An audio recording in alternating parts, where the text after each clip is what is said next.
ઝેરી જીવાતનો હાહાકાર। રાજકોટ જિલ્લામાં ઝેરી જીવાતથી હાહાકાર મચ્યો છે। અનેક ગામડાઓમાં ઝેરી જીવાતના કારણે લોકો બીમાર પડ્યા છે અને બીમાર વ્યક્તિના હાથ પગ પણ સડવા લાગ્યા છે। એક પછી એક સામે આવી રહેલા કેસથી લોકોમાં ડરનો માહોલ છે। ક્યાં છે આ ઝેરી જીવાતનો આતંક? શું થઈ રહ્યું છે? આવું જોઈએ, જાણીએ, સમજીએ।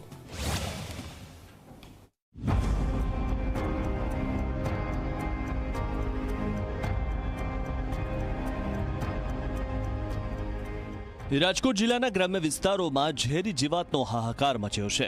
પાટણ વાવ, ધોળીધાર અને ઉમરાળી ગામોમાં ઝેરી જીવજંતુઓના હુમલાથી ગ્રામજનો ભયના માહોલમાં છે।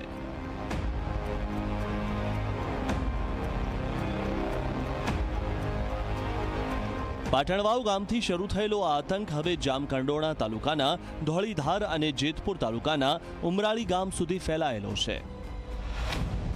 ઝેરી જીવાતના કરડવાથી પગમાં સોજો, ફોલ્લા અને રસી નીકળવાની ફરિયાદો સામે આવી છે। ગંભીર બાબત એ છે કે આ ઝેરી જીવાતની અસર કિડની પર પણ પડી રહી છે, જેનાથી ગ્રામજનોમાં ફફડાટ વ્યાપી ગયો છે।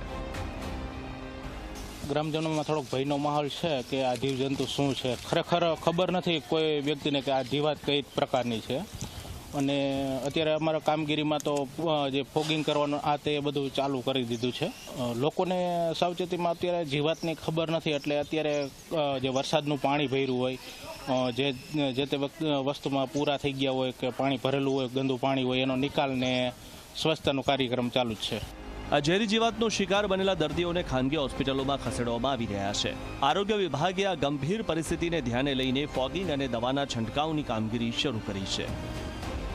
લક્ષણોમાં એવું જોવા મળે છે કે પગના નીચેના ભાગમાં થોડો સોજો સ્ટાર્ટ થાય છે અને ત્યારથી સેલ્યુલાઇટિસ ધીરે ધીરે પગના ઉપરના ભાગમાં આગળ વધે છે, એવું જોવા મળે છે। પણ જે તે પાટણમાં પણ જે જાણ્યું હતું કે દર્દીને ખબર નથી હોતી કે શું કર્યું છે, એમાં અહીંયા લોકલ એરિયામાં પણ નથી। અહીંનું પણ જોયું કે જે ઘર છે ત્યાં કોઈ ગાય ભેંસ કે કોઈ બીજા કોઈ પશુપાલનનું રિલેટેડ કંઈ હોતું નથી। આરોગ્ય તંત્રએ ગ્રામજનોને સાવચેતી રાખવા અપીલ કરી છે। પાણીનો ભરાવો ન થાય, કચરો એકઠો ન કરવો, રાત્રે સૂતા સમયે મચ્છરદાનીનો ઉપયોગ કરવો અને શરીર ઢંકાય તેવા કપડાં પહેરવાની સૂચના આપવામાં આવી છે। ઝેરી જીવાતના આતંકથી ગ્રામજનો ભયભીત છે, પરંતુ આરોગ્ય વિભાગની સક્રિયતા અને સાવચેતીના પગલાંથી આ સમસ્યા પર કાબૂ મેળવવાની આશા છે। નરેશ ભાલિયા, ઝી મીડિયા, રાજકોટ।